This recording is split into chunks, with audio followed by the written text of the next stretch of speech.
Ako nga pala si Tads. Tambay noon. Nagsisikap na ngayon. Ako ay Bisaya. Kahit wala sa tono, pinilit kong magtagalog. Maibahagi lamang ang mga kwento ng aking buhay sa mga taong hindi nakakaintindi ng Bisaya. Naisipan kong gumawa ng mga bagay ng daming hindi naniniwala. Puro negatibo.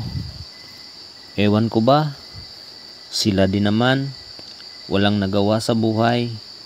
Ang pumunat sa saktan ang ibang puso.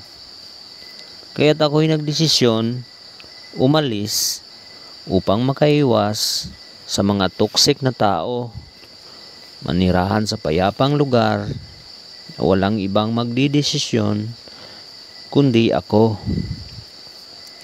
Sa ilalim ng araw, unti-unting dumadaloy ang mga pawis sa aking mukha hanggang sa matikman ko ito, ang lasa ng aking pinagpawisan na para bang may bumubulong sa aking sarili. Huwag mo nang ipagpatuloy. Hindi mo yan kaya. Pero di pa rin ako natitinag kasi nasa isip ko, kung may dilim, may liwanag. Kung may liwanag, andun ang araw. Araw na pumapatay sa dilim. Unti-unti namang nawawala ang sakit pag ang ihip ng hangin ay dumadampi sa aking katawan. Lalo na't naririnig ko ang mga huni ng ibon na sa akin ay gumagabay. Bawat putik na may dungis ang mga pangarap na gustong abutin sa pagtatrabahong may kasamang pagmamahal na walang kaagapay kundi ang sarili lamang.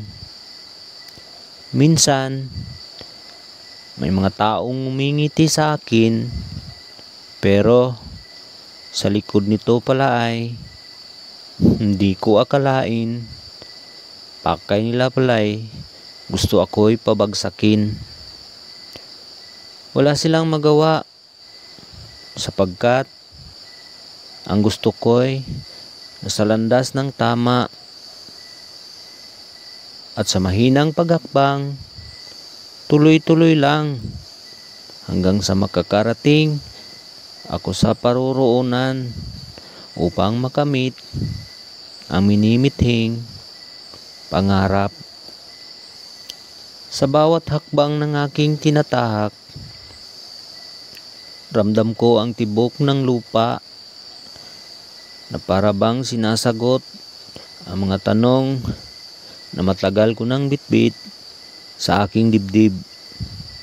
At dito ko naramdaman na hindi pala kailangan ng limpak-limpak na salapi upang maramdaman ang tunay na kapayapaan.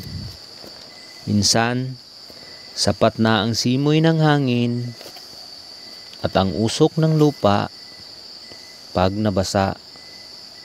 At ang katahimikang matagal ko nang hinahanap.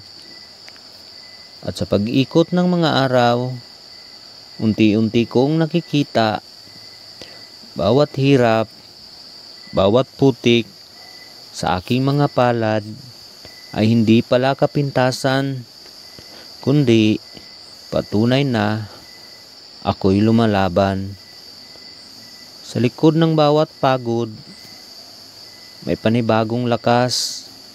Sa likod ng bawat duda, may panibagong pag-asa. At sa likod ng katahimikan, may tinig na bumubulong sa akin na Tads, padayon lang.